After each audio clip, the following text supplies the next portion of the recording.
Hi, everybody. I hope that's our only technical snafu for the day, because we got a lot to talk about, and I don't want to deal with technology getting in my way.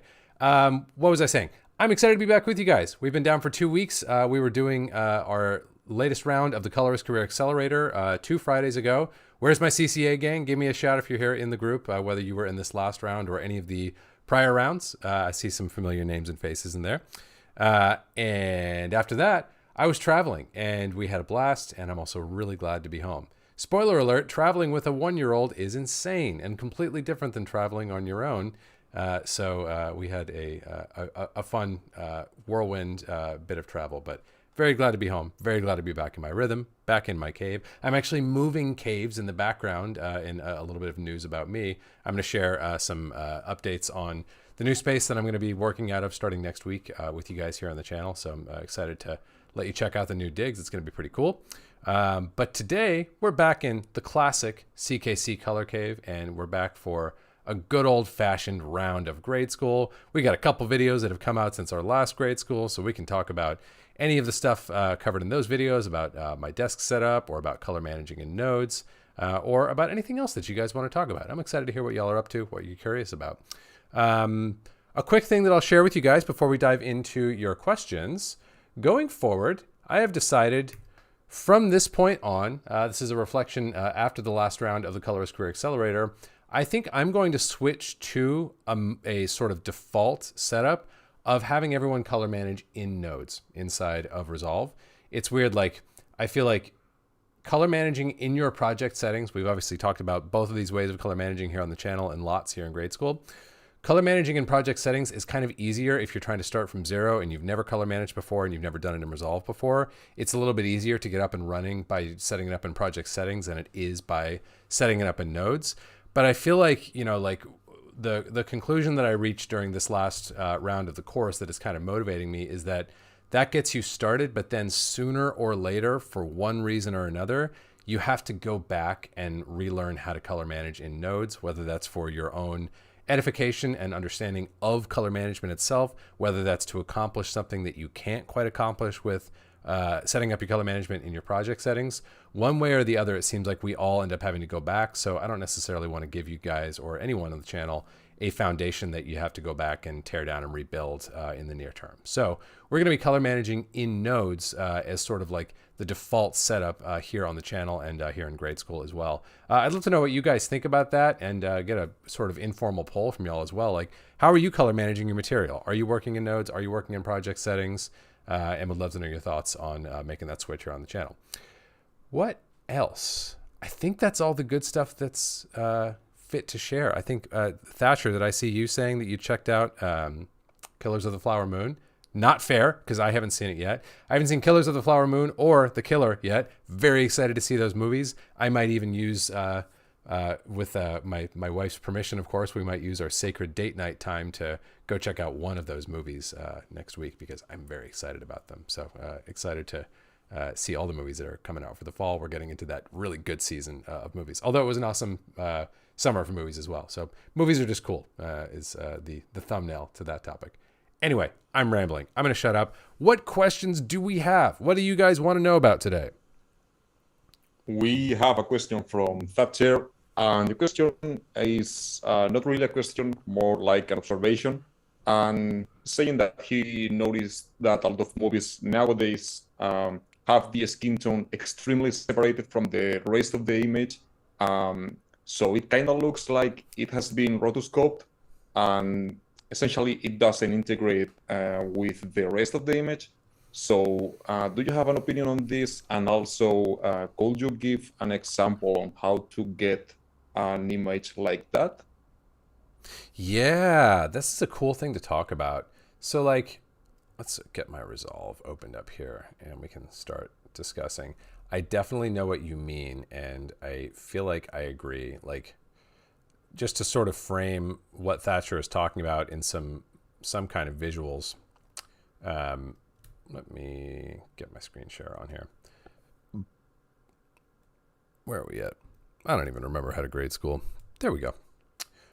So I think what Thatcher's talking about is like something that we see, you know, even we've all looked at this image a million times here in grade school and in the channel in general. And like whatever look I'm using right now, I don't even know what it is. Yeah, it's one of the LUTs actually that I produced for one of the rounds of the Colors Career Accelerator. But it's one that I really like. And I think it does what Thatcher is talking about. Like, in my opinion, it does it in a functional way. But you can see, like, even if you were to set aside, like, there's obviously a lot of contrast coming into this image, but there are other things happening with like the split toning and like the saturation, like mapping that's happening in this LUT that are really, really separating out skin tone from the background. Another great example that leaps to mind for me at the moment, like that's one of the things I really love about my friend Steve Yedlin's viewing transform, like his sort of film emulation. I don't even know if he would want to call it that these days, but you know, like film inspired high contrast, high color separation viewing transform that he used on Knives Out and Glass Onion and The Last Jedi and, you know, all the wonderful movies he's shot.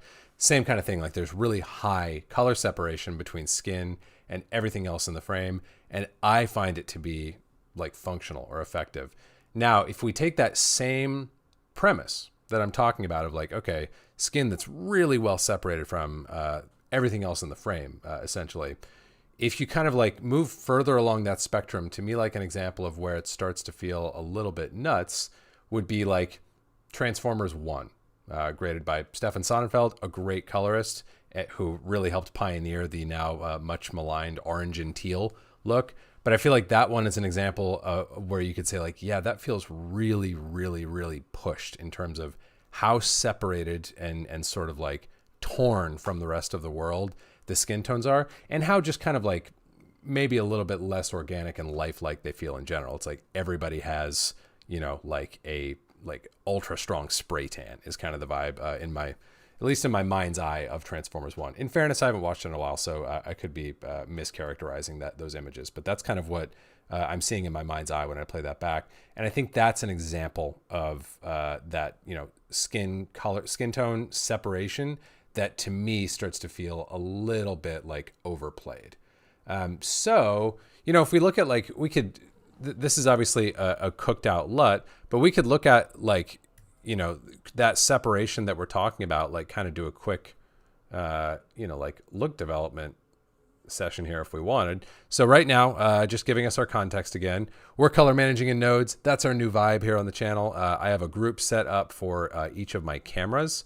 This happens to be log C3 material. So I've got an input that's taking me from wide gamut 3 log C3 to DaVinci wide gamut intermediate at group preclip. And then at the timeline level, I'm going from DaVinci wide gamut intermediate to 709 gamma 24 with my stock tone mapping and gamut mapping settings. And I've turned off my look LUT here so that we can kind of roll our own look. And we could even do this at the timeline level here if we want. And let's go ahead and label this node like so. Okay, so here would be like a simple kind of 1-2 formula for creating that separation. And we're going to be able to see like how hard we hit these things is going to determine like how like stylized that ends up becoming. So if we go to, do I have my grayscale or my exposure chart rather? Yeah, here we go. I've got this DaVinci wide gamut gray preset saved from my exposure chart just to give me a patch of mid gray. And I'm going to use this to create some curves. I'll actually do this like so. So we've done this before. I'm just eyedroppering on that patch of gray here, and I've now got an anchor point right at mid gray of DaVinci wide gamut gray. This is an important part of look development because it basically ensures that we're not inadvertently moving exposure up or down before we're ready to, which is traditionally more at the shot level than at the level where you're going to affect all the shots in the timeline. So I've got that set up. I'm actually going to copy this and make 2 copies because I'm going to do my curve and then my split. So let's start and just do a contrast curve. This, by the way, is like sort of the order that I would do these, that I would build these pieces in. So I'm adding this contrast curve, and you can see like, you know, I'm creating a little bit of a toe in the bottom. I'm creating some stronger mid-tone contrast. And even just doing that, like that's increasing my separation just right off the bat. And that's like kind of like, you know, color 101 is like, as we're adding contrast to things, generally that's going to boost saturation. As you can see here in my vector scope, like the signal mass is getting larger as I increase that contrast. And by increasing saturation, that is a sort of indirect way of increasing separation as well. It's not the only way, not always the best way, but it is a way to increase separation right there. So we're already kind of on our way here, and let's just label as we go. We'll call this curve. I'm actually going to pull this out of line and move it downstream of this next ingredient. I want this one to come before. Fun tip, if you don't know about this, if I tap on curve and I hit E, that'll pull it out of the sort of signal path here. And now I can just drop it and place it over in this position while the what I'm going to call the connection, the cable between these two nodes is highlighted yellow. So I'm going to drop that on like so. Now I can close out my gallery for now. And what I'll do here is, again, using this anchor point that I have established around middle gray, I'm going to ungang my channels, and I'm just going to do a little bit of split toning. And something that I've been doing a lot lately that I'll demonstrate here today is, as you guys know, I love the idea of like across the tone scale as you climb from shadows to highlights, giving some sort of cool warm split. It's definitely a way of increasing color separation. It's one of the main reasons that is so often an ingredient in so many of the color grades and the images that we love to look at. But a twist on that I've been doing lately is to leave the high end neutral. And so we're just going to do like a kind of cyan-y thing down in the low end, like so. And so you can already see, like now, just by adding this other little ingredient, let's go full screen on this. All I've done is manipulate like 1D contrast, essentially. I did a contrast curve over here, and then over here, I've just done a cool push in the bottom. I haven't even done a warm push on the top. I could do that. That's something that you'll see me do and talk about all the time here on the channel, but I'm skipping that completely for the sake of this demo. I mean, if we wanted to just get the comparison, you could see that's increasing that separation a little more. And maybe actually for this case, it's worth doing because that is typically an ingredient here. So we've now got, you know, a combination of blue and green at the bottom. What's that going to do? That's going to give us some kind of cyan-y color. And we've got a combination of red and green in the top. What's that going to do? That's going to give us some kind of goldy, orangey, yellowy color somewhere in that area, depending on the relationship between these two things. Definitely helpful when you're doing split tone schemes like this to pop into the big curves like so. So we've now got this piece, and if we add one more piece on top of this, this is like, you know, I'm kind of giving you guys what I would think of as my cheat sheet for like Look Dev 101 for like creating some of the basic ingredients that I find to be most commonly needed in a good look. We've got a contrast curve. We've got some kind of split toning scheme. Again, just with these two, we're already going from this to that. Like that's a lot more separation right off the bat there. And now if we add a third ingredient of a saturation curve, I'm going to do my favorite old trick here of flipping my color space into HASV. And then we're going to set our channels to channel 2 only. So we're only affecting the S channel. And we've done this in other videos here on the channel before. But now if I go into my custom curves and I just work my green channel, I can effectively create a sort of saturation shoulder. So I'm going to drop my peak and then create a big fat shoulder like this. And this is a way of kind of like containing higher saturations and keeping them from going crazy, but boosting low to mid saturations so that you're getting even more separation as you're seeing here. Now, just by kind of like freehanding this and using tools within Resolve, which are not typically my go-to for making these manipulations, I've actually ended up at a result that I feel like is kind of on the wrong side of that, pushing things too far and skin tone feeling really separated from the background type of thing. So like, let's just lean into this for a minute and say like, you know, even on this split tone scheme, we're going to go even farther. You know, like these are all, in my opinion, if you, you know, like if we accept that Colin is a, you know, like a skilled practitioner of look development, like this is all the right ingredients. It's just too much. And this is also like not one-to-one, but this is a good example of the type of thing that I see when I'm like, okay, they just overplayed the hand a little bit. Like it's not terrible. The right ideas are in place. They just overplayed the hand a little bit. And I think that's what you find in, again, like my apologies to Mr. Sonnenfeld, who I have huge respect for picking on him in this example. But that's some of what I see in something like Transformers, where it's like, it's just a little too much. And I don't think he's necessarily getting to this result via these mechanisms. I think there probably are some harder, sharper, like qualifications and things happening if I had to make a guess about a film like that, although I don't know for sure. But that would be kind of my answer there, is that these basic ingredients, increased contrast, increased, or the addition of split toning across the tone scale, and then some kind of like saturation increase, whether it's done in this manner or some other manner, those tend to be the things that are going to create that skin in its own lane type of look. And whether it feels odd and unnatural and sort of like rotoed, as Thatcher said, or it just feels like, wow, that's just a really compelling popping image, I think is a matter of degree. So back in grade school in style with a long ass answer from CK, but I hope that helps frame the concepts and the conversation for some of you guys. Camera Trim is here another week, and he wants to know what is happening under the hood with the chromatic adaptation tool.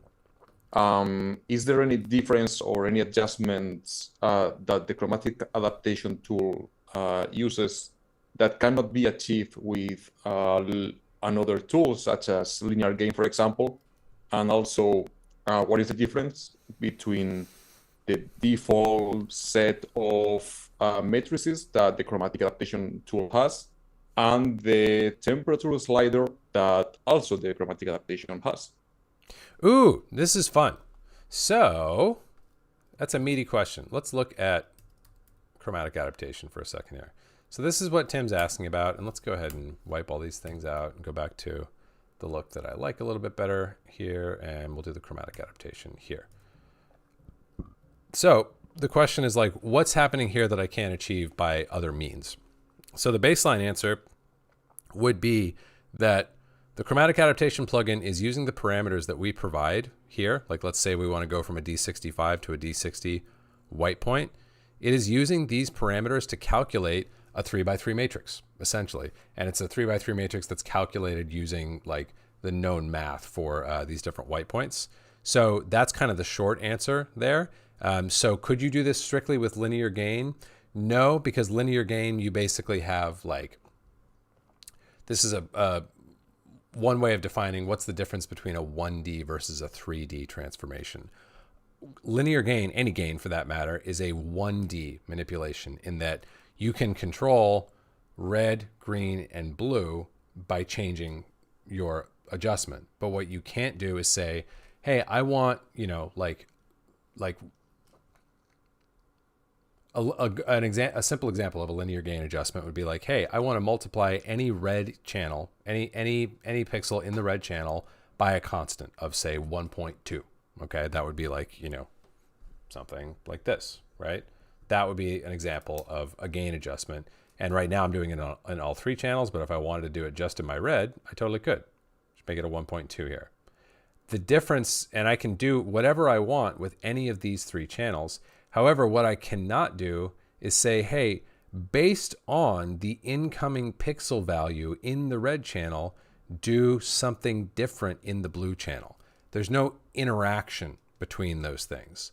Compare that to the RGB mixer, which is in effect a 3x3 matrix. With this one, I can say, hey, based on the green input, or rather, include a certain amount of the green input in the red output.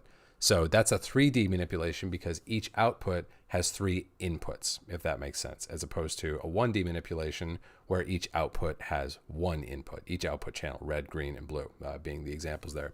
So you could theoretically, if you had the exact math or the exact numbers to punch in, at least to a decimal point precision of 2 places, you could recreate the adjustments of the chromatic adaptation tool here in the RGB mixer.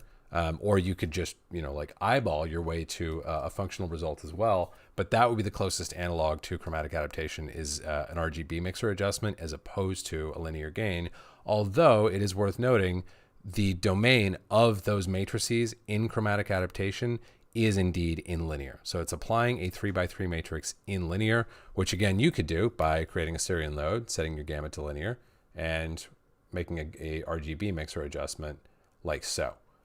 So that's kind of like the idea of what's happening there, but it's all just being calculated, based on those inputs and outputs. And the way that it's getting to the linear color space that it's doing its adjustments in is by paying attention to the color space and the gamma that you designate. So there was kind of a couple parts to that question, and I'm not 100% positive I answered all of them, but I hope I answered most of them. Another question here regarding matrices, and the question is, do you even use the RGB mixer also for creative uses, or mainly just for corrections? You know, I have a complicated relationship with the RGB mixer. I'll put it that way.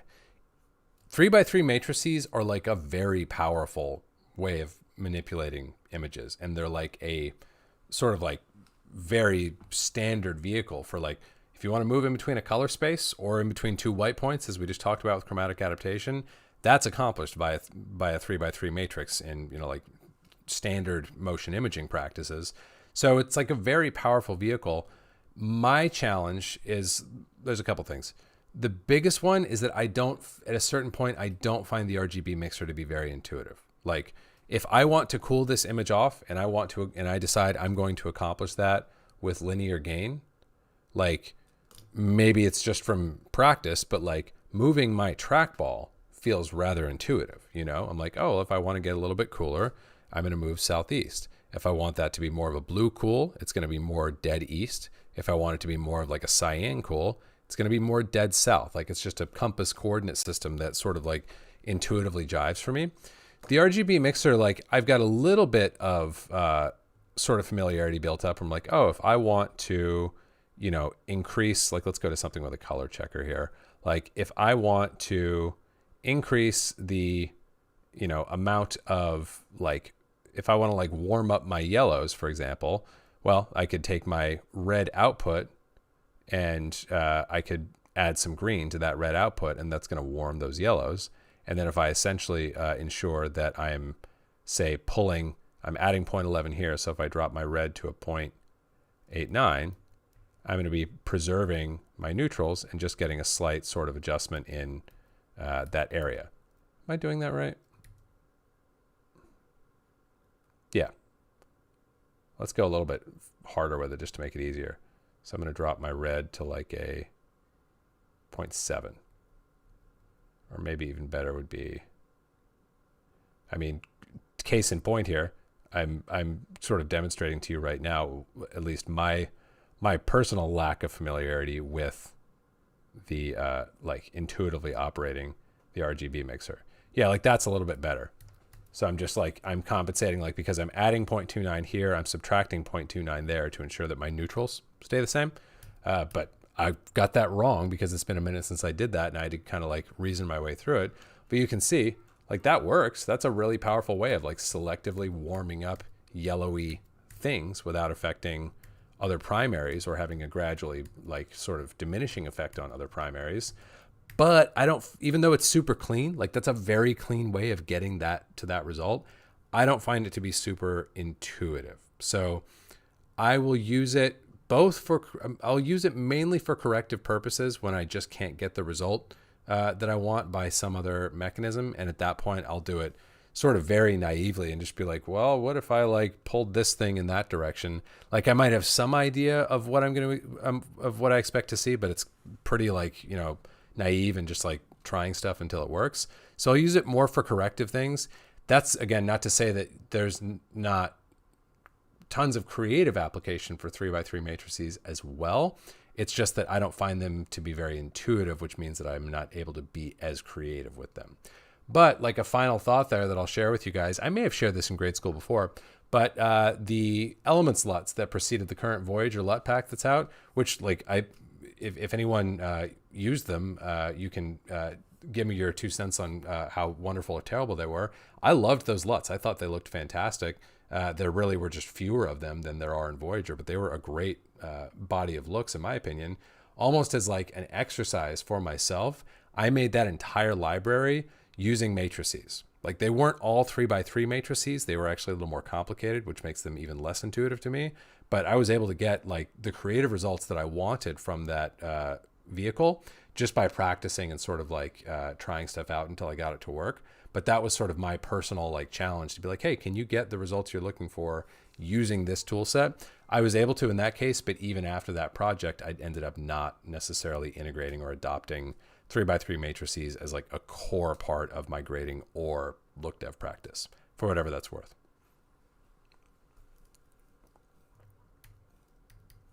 A question from Pravin. We have talked about the order of operations stuff a lot here in the channel. So can you, or could you give us your logic behind where do you place things in your node graph? So essentially, what is the logic behind doing some operations after another? And yeah, that's the question. Yeah, this is a fun thing to talk about, and actually a lot more fun to talk about now that we're color managing in nodes so that we can see the entire process. So we're now sort of like, we can even see visually, we are bookended by our color management framework. We're moving from camera space to working space here. We're moving at the tail of the chain. We are applying a look, which I'm going to return to actually in just a moment. And then following that, we're moving out to our display space. So here's how I have two principles that are like high in my mind when I'm thinking about which things should I do first, second, third, or last. It's a great question to ask and to like ponder and try different approaches with. The two things that I'm thinking about when I'm doing that are, first of all, what's the order I will actually be doing things in terms of like the priority of what's going to make the biggest impact on the images. So regardless of order of operations and what's best for like which thing should be done first, second, third, or last to the image, what is the chronological order that I will be doing things in? That's my first thing that I think about, because unless there's a reason that chronology and sort of order of operations should differ, it's a lot easier if they're the same, right? Like if I know, like easy example, if I know I want to make my exposure adjustments first sooner than my, you know, like contrast ratio adjustments, because like exposure is a, to me, more fundamental thing that like is going to make contrast ratio harder or easier to dial in. I'm going to want to do that first, right? That's more important than contrast ratio. If exposure is great, contrast ratio will be easier to nail. If exposure is off, contrast ratio is going to be more difficult to nail. It's a more fundamental thing. I want to start with that. I want to start with that chronologically, right? Now, could I do that after my contrast ratio in terms of order of operations? Yeah, sure. But why? All it's going to do is complicate things for me. So my default posture is like, all right, what is the chronological order of things? And is there any reason not to sequence things chronologically? Sometimes there is, but generally there is not. Okay, so that's the first principle.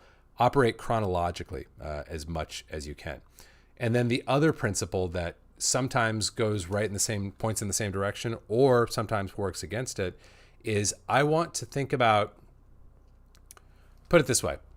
This is like a abstract answer, but I think it's the best one that I've been able to come up with. Reproducing a motion image that we really like, that looks good, that feels cinematic, that feels like it's part of a whole, that really expresses the creative intent of the filmmaker, that has multiple ingredients. One of those ingredients is like, yeah, it probably should look something like the original scene, right? Like we should have a baseline of accuracy. That's what our color management is all about, right? Like this yellow should be the yellow that I would have seen if I was standing there at the baseline, right? Same thing with her skin tone, her eye color, her wardrobe color. It would be best if we had that baseline of an accurate reproduction of the image.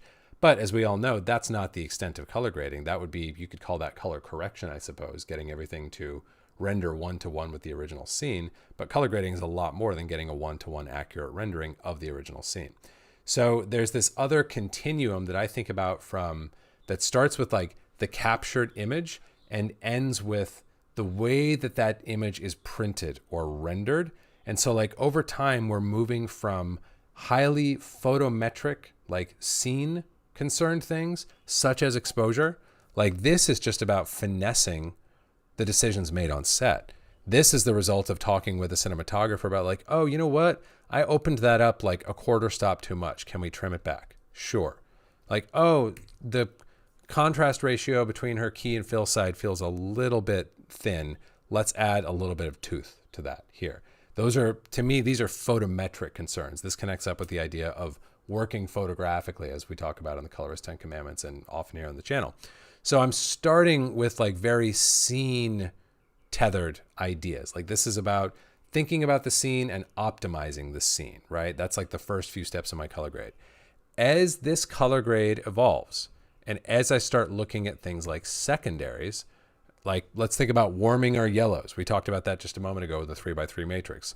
The way I would actually do that in most cases, as opposed to a 3x3 matrix, would simply be to go to my hue versus hue and grab from my yellow preset on my control surface and nudge that up a little bit so it's getting just a hair warmer, like not much.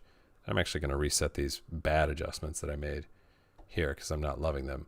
But you can see like this is like a preferential thing of like, oh, can we warm up our yellows, or can we make our foliage even more green than it already is? Like rotate it and let it almost start to bias towards cyan. That would be another example of just a preferential rendering of the image that is starting to be difficult to express in terms of like, what are we trying to do to the scene? Maybe you're like, oh, I'm art directing and I'm like optimizing a color that wasn't perfectly chosen on set. But at a certain point, it stops being sensible to think about what we are doing as a scene referred manipulation. Essentially, it's not really about the scene, it's about the image. Does that make sense? Like this is very abstract, but I find really helpful to think about and to have a process sort of outlined in your mind for, as the question points to. So I'm moving along this continuum from like very scene referred, very photometric, and moving more and more toward like abstracted preferential manipulations that are less to do with the scene and more to do with what the image wants, what makes the image look good. At the end of that continuum is your look. We talked about this a moment ago. This look has nothing to do with the scene at all. This look has nothing to do with accuracy. There is not a single inch or element within this look that is devoted to making sure color is accurate. It is not corrective. It is not photometric or scene referred in nature at all. All it is doing is attempting to give me a better reproduction of my image on a preferential basis, having nothing to do with the scene. So that's kind of the continuum there. I'm starting with scene referred photometric things, and in that order of operations, I'm flowing from those things toward more abstract image driven manipulations. And I'm doing that because making, for example, a photometric exposure adjustment, well, that's going to be a lot more accurate and make a lot more sense here than if I'm doing it downstream of this look, which is delinearizing and abstracting the image away from a scene state completely, if that makes sense. So I want to do that when the image is closer to its original scene state, and I want those more abstracted manipulations, whether it's a shot level tweak like this one or a system level look, I want those things to come after my fundamental grading decisions have been applied, because those should happen in more of a scene original space. And as the order of operations flows forward, I'm going to start to make more abstract image driven preferential manipulations. So I hope that's an interesting, good guiding set of principles for you guys. I find it really helpful. You're going, the two priorities are sequence your nodes chronologically, unless you have a good reason not to. And just to close the loop there, a counterexample to that would be like, as you guys know, I set up my color management and the next thing that I do is my look. So this is an example of doing something chronologically in a different order than the actual image processing happens. This happens almost at the end of the chain, right before the output transform, but I build it, I implement it very early in my process chronologically. So that's an example where those two things can be at odds. But so that ends up being the overriding principle, is you want to start more scene and work more image or abstract aesthetic. And then as a second priority below that, you want to order chronologically whenever possible, just to make your process simpler and easier. Jim is here another week, and he wants to know, how do you deal with color separation and depth of field in an image? So what's the relationship of the depth of field in color? What's the importance? So the question here is, if you do you often try to create a saturation separation between what's in front of the frame compared to what's behind? And if so, how would you approach that? Cool. This is a fun question. So this image, or a couple of these images, kind of came to mind as maybe good examples of some of what Jim is asking about. And I'm going to go into my color management here. Just a very quick aside for all of us. When you are color managing in nodes, one of the things you have to be mindful of is that your camera raw settings are set properly. So this material is R3D, and I want to make sure that it is actually debayering into what I intend, which is indeed red, wide gamut RGB log 3G10, because this will affect the way my image is rendered, unlike when you're color managing in project settings, and these will have no effect. So that has been set up properly, and then I just want to make sure I actually have a input transform to get me into DaVinci Wide Gamut Intermediate. Okay, so if we look at this image, and let's just get a sort of baseline going for it, open things up a little bit, and then I'm going to go to my contrast ratio. Another principle you guys have heard me talk about before is in my a template node tree, I have my pivot set to the mid-gray point of DaVinci Wide Gamut Gray. This is listed on my mid-gray cheat sheet, which is a free download that's linked in today's video. But that's typically where I don't lock my pivot there, but that's typically where I'll start it just to see how that's feeling. And I'm just going to kind of play these two things against each other. This image feels quite under. But to go back to Jim's question, I think this kind of connects up to some of what Thatcher was talking about. I feel like so much of color grading it's about degree. It's about taste. It's about getting just the right amount of what you need. We need separation in images, right? We need to images need to be legible and they need to catch our eye. And the way that we achieve that is with separation so that it's easy for us to distinguish person, foliage, foreground, background, object, the easier it is for us to read an image and to identify the important parts and see them as distinct from their neighboring frame elements, generally the more pleasurable it is to look at an image. That's a great rule of thumb across the board.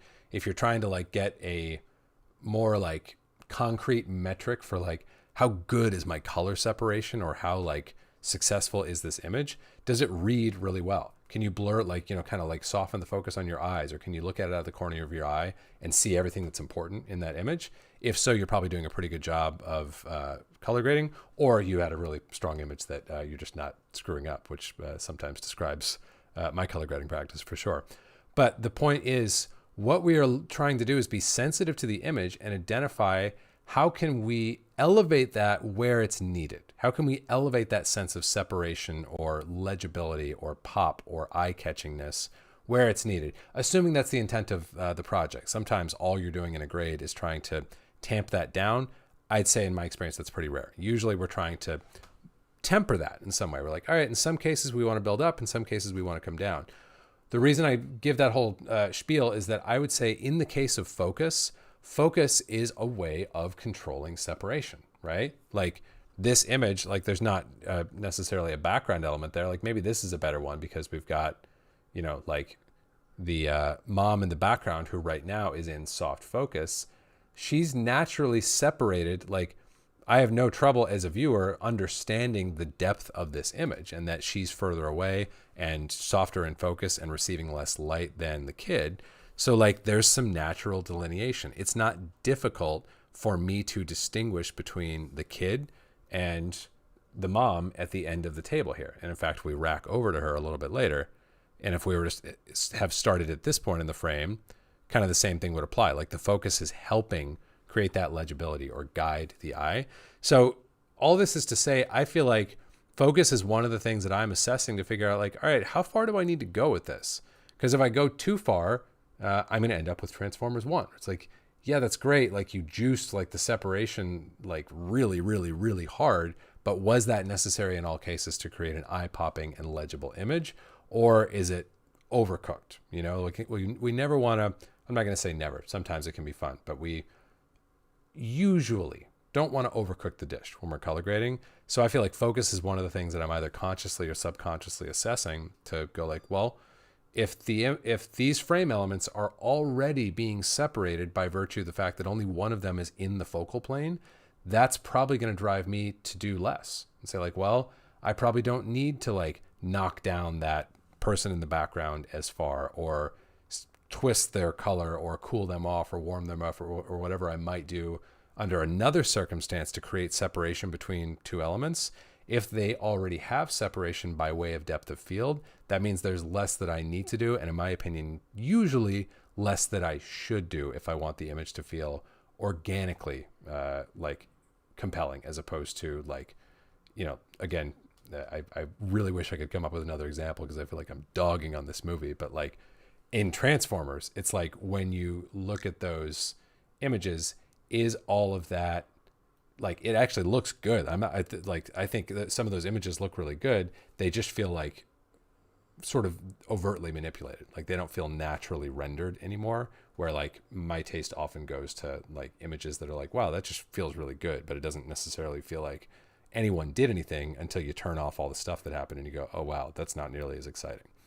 So hope that's some ideas there. It's a great question about depth of field and focus. Question about YouTube. Can we talk about delivering to YouTube? What are the best settings, best bitrate approach, and essentially how to deliver the best quality to YouTube? This is a really good question, a really good topic, and it's something, I'll be honest, I don't feel I've got very much expertise in at the moment. It's something I want to get more literate in and give you guys really good info on, but I'm going to kind of pass on that for today because I don't want to give you guys bad info. I don't have any great best practices in place for that at the moment. As you guys know, I publish content that is driven around instruction in color grading, as opposed to like if I were releasing a film a week on YouTube, I am sure by now I would have a very good answer for you there. But I think because of the nature of the content that I post on YouTube, there's not been as much emphasis in my practice on figuring out that those optimized codecs and bit rates and all those variables that go into the quality of the image. So thank you for asking. It's something I'm thinking about and I want to put out some content on, but I'm going to pass on that for today because I don't want to give you guys bad, incomplete info. Question about ACES. So it seems like After Effects finally got ACES. So do you have any approach on how to handle a delivery from After Effects to Resolve in ACES when you are doing color management in nodes and using DaVinci White Gamut as a color space? Yeah, so we're talking about delivering from After Effects. This is a great conversation to have. I feel like, well, I don't feel like, I know, like VFX workflows and like exchange and turnover between color and VFX often get way more complicated than they need to. So like, just to make things crystal clear, if in the context of VFX, if a VFX vendor is like, I want to give this to you in ACES, or, and you're saying, yeah, but I'm working in DaVinci Wide Gamut, that's just a unit conversion. That's just like, oh, I'd prefer if you give me the measurements in inches instead of feet. Like there's no difference at all. It's just unit conversions. So like you can map an image from ACES AP0 into DaVinci Wide Gamut very, very easily, or ACES AP1, whatever the VFX artist is working in. So that's principle number one. I always defer to the visual effects artist, both for what they want and for what they should give back to me. I usually, the conversation or the sort of like way that I'll typically frame that is like, hey, just tell me what you want. Like, if you want ACES, like that's fine. It doesn't matter if I'm working in ACES or not. I'll go back to that in a minute. So I'm going to give you ACES. And the only thing I ask back from that VFX vendor is that they give me exactly what I gave them, and nothing has changed except for the thing that they have been hired to change. So no color change, no color transform, just do the comp or the screen replacement or the, like beauty work or whatever it is, with no other manipulations whatsoever. If you want that in AP1 or AP0, ACES CG, ACES CCT, like that's totally fine. You call the ball, VFX vendor, and I will give you that and I will take that back from you, and there's no problem whatsoever. That's a very simple unit conversion. That's literally a color space transform inside of Resolve. Now, here's why the conversation gets more complicated and why we think there's more to it than that. That's just feet to inches. That part is easy. The part that's hard is viewing context. So when I am looking at this image, I am grading through a pipeline that is formed from Resolve Color Management V2 and this creative intent, this look that I've imparted here. That's my viewing transform. If the visual effects artist is working with a different context, getting a different path to their display, because remember, whether we're in DaVinci Wide Gamut or in AP0 or ACES CG or whatever, regardless of which space we're in, that space has to be rendered for a display because it can't be directly viewed, right? If they are rendering through a different path than I am rendering, that's actually where the snafu comes in. Oftentimes we will misdiagnose, like I'll give you a hypothetical example. Visual effects artist does a grade, they do a sky replacement, or not a grade, a comp. They do a sky replacement and they give it back to us in ACES, and we try to do a color space conversion from ACES into DaVinci Wide Gamut Intermediate, and we load it in and we apply our look to it, or we do our grade on it, and we look at it and we go like, that sky replacement is breaking. Like the edges, I can see the edges where the sky was comped in, or like it's clear to me that the track isn't perfect against like the camera move, so the clouds are not like pinning properly with the camera movement. There's some problem, and we'll call it out to the VFX vendor and we'll go like, yeah, it seems like something is wrong. And oftentimes they or we will think, oh, that has something to do with you're in ACES and I'm in DaVinci Wide Gamut. It actually doesn't really have to do with that. What it has to do with is that when they signed off and they said, cool, send it to color, like, or send it to the client for review. And when the client signed off on it, when the client signed off on it, they were looking at it through a different viewing transform than you are going to look at it in color. So it actually did look fine through their viewing transform, and they simply haven't had the chance to see it the way that we are going to see it in color and to notice the same things that we notice when we do. Say like, oh, the track isn't very good, or the edges are showing through, or whatever. So that's a matter of providing context, and that's where things get a little bit trickier, and where you want to work with your VFX vendor to say, not only will I give you exactly what you ask for, I will give you a viewing transform that shows you what it will look like the moment I drop it into my Resolve image processing pipeline on this side. I'm still going to grade it and tweak it a little bit, but it will give you a baseline of the viewing transform that I will be working under. That way they have the opportunity to see the same image that you will when you drop it in, and to identify those problems that can arise that may not be visible in other scenarios. So VFX Exchange is very easy. Like, we all know how to do a color space transform, and it really is that easy if you're talking about a camera or a scene space. Like, if you're working in DaVinci Wide Gamut and you want to send an effect to your VFX vendor in ACES CG, like, it would be this right here. You're done. Just turn everything else off temporarily and render this out. You're now rendering out, you're doing your VFX pulls in ACES CG. You could even skip like you could do a whole other separate timeline of VFX pulls and just have them go directly from whatever the camera original color space is with no input transform at all, and go directly to ACES CG, in which case you could just as easily use an ACES transform instead of a color space transform. They're going to give you fundamentally the same result. So that part's easy. That's just math. That's just yards to, like feet to inches type of thing. The only time it gets tricky, the place where it always gets tricky across production, across vendors and post-production, is getting rendering intent, getting the viewing transform aligned so that everyone has a chance to see and evaluate the same image. Once that's in place, the surprises go away and you realize, oh, this had nothing to do with yards or inches. This had to do with the context I was giving to this artist or that technician or this person. And once we're all seeing the same thing, things get very easy. Question here about lenses, and the question here from Camera Dream is, do you have any workflow to incorporate? Do you have any workflow for matching lenses? Like if you already know that some lens compared, for example, to the wide have a slight difference in texture or in contrast, is something that you deal at any specific level, or how do you go about matching lenses? This is a cool question. I've thought about this a lot and like sort of brainstorm different ideas for like how you might go about essentially systemizing like the different character between lens A and lens B, whether those are different focal lengths within the same set or completely different focal lengths from completely different sets. Thus far, I haven't come up with like any really rigorous system for dealing with that. And instead it kind of comes down to pattern recognition.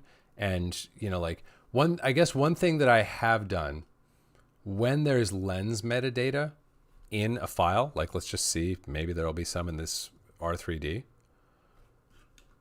If I go over to my edit page and go to the metadata section up here and go to all groups, and I can just scroll down and see if there's any lens metadata listed. I can see, oh, okay, this was shot on a V Raptor.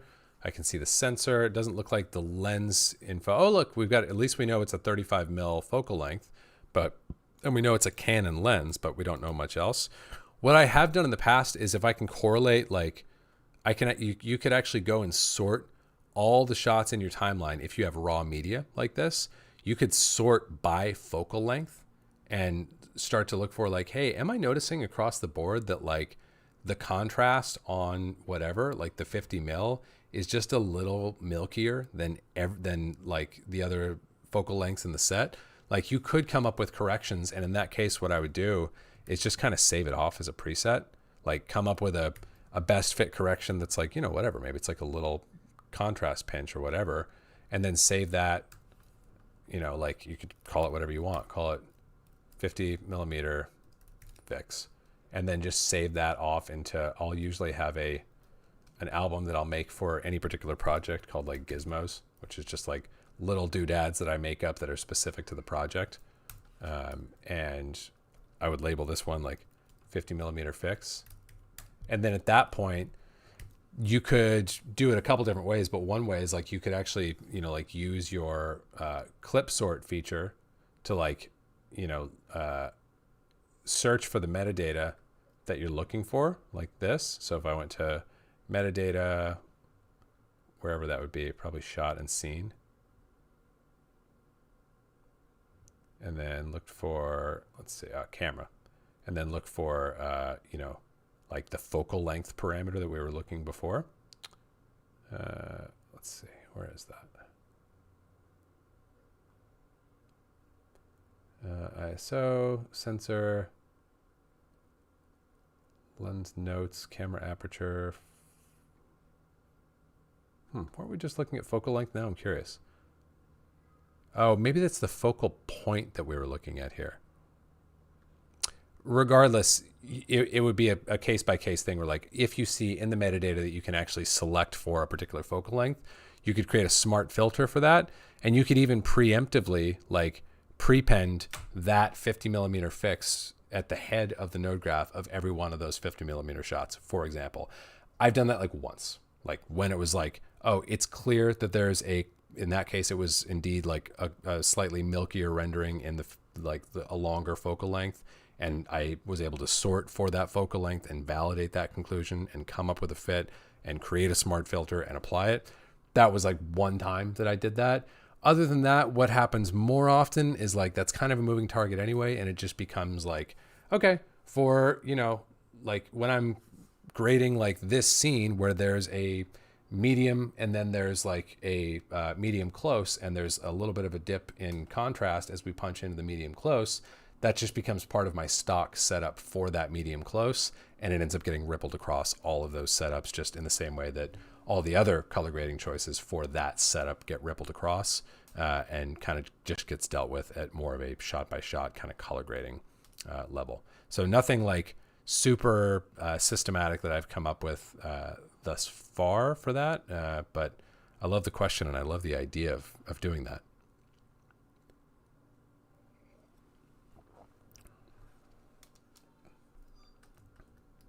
So a question here about how to deal with fusion compositions. Do you have any workflow for that? Do you have any experience receiving fusion compositions rather than an exported VFX asset?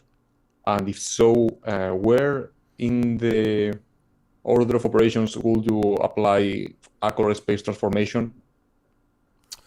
Yeah, good question. So I would say like I don't have much experience there. I definitely would encourage anybody like, you know, like doing VFX things like that. I don't see any merit to like like turning over comps as opposed to hard renders, and I see lots of downside.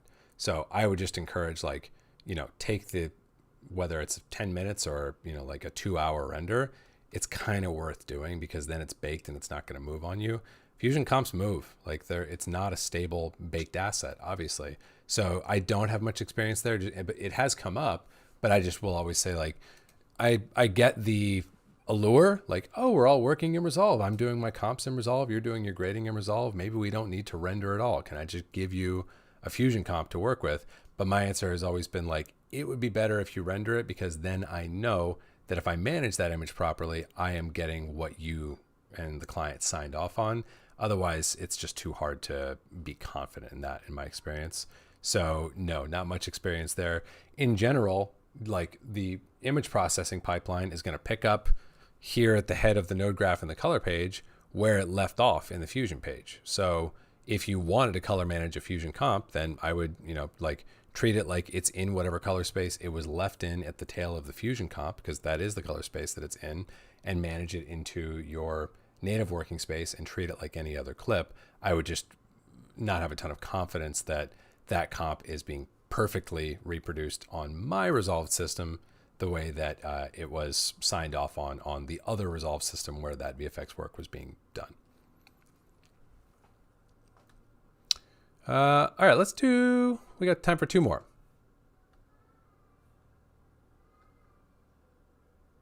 All right. Question from Thatcher. Are there any operations where you prefer working with opponent channels, for example, in some kind of LLP model, or is something that you rather try to avoid? Yeah, I don't try to avoid it, but so far, no. I can't. I have yet to find any scenarios from I love using an opponency, LAB model or something like that. I haven't found one. I'd love to hear from Thatcher or anybody else if you guys have stuff you like doing in LAB. It makes me feel do you even color science? Because there's a lot of discussion about that, but no, I've never found operations that I'm oh, that feels amazing. I prefer doing this in an opponency model. It hasn't happened for me yet for whatever reason. All right. Question here from Paul, and the question is essentially how to color manage GoPro Protune flat clips. Is there any conversion in the color space transforms? Is there any DCTL out there that might be helpful? What's your take on those? Ooh, I'm so glad this came up. Yes, there is a solution. Actually, we can give most of the credit to Thatcher, who we were just chatting with. We've been working in my Discord community on coming up with a number of custom IDTs for dealing with unsupported color spaces in Resolve, Protune being one of them. We're going to be releasing that DCTL very soon, certainly before the year is out. And it does a really, really solid job of color managing that material. So happy to say there is a definitive, really high quality solution. We just don't have it out quite yet, but we plan to very soon. All right, guys. That's going to wrap us up for today. Y'all are awesome. Great to be back with everybody. I missed you guys. This was a great session. Looking forward to getting back into our regular rhythm of grade schools here on the channel, and to sharing the updates, as I mentioned at the beginning of our hour, on the new space I'm moving into. And it remains to be told how much I'll be doing sessions from there versus from here. But regardless, I'm excited to share the new build out with you guys and kind of some of the changes that are going on there. You guys have an awesome Friday. Have an awesome weekend, and I will see you back here next week on the channel. Take care.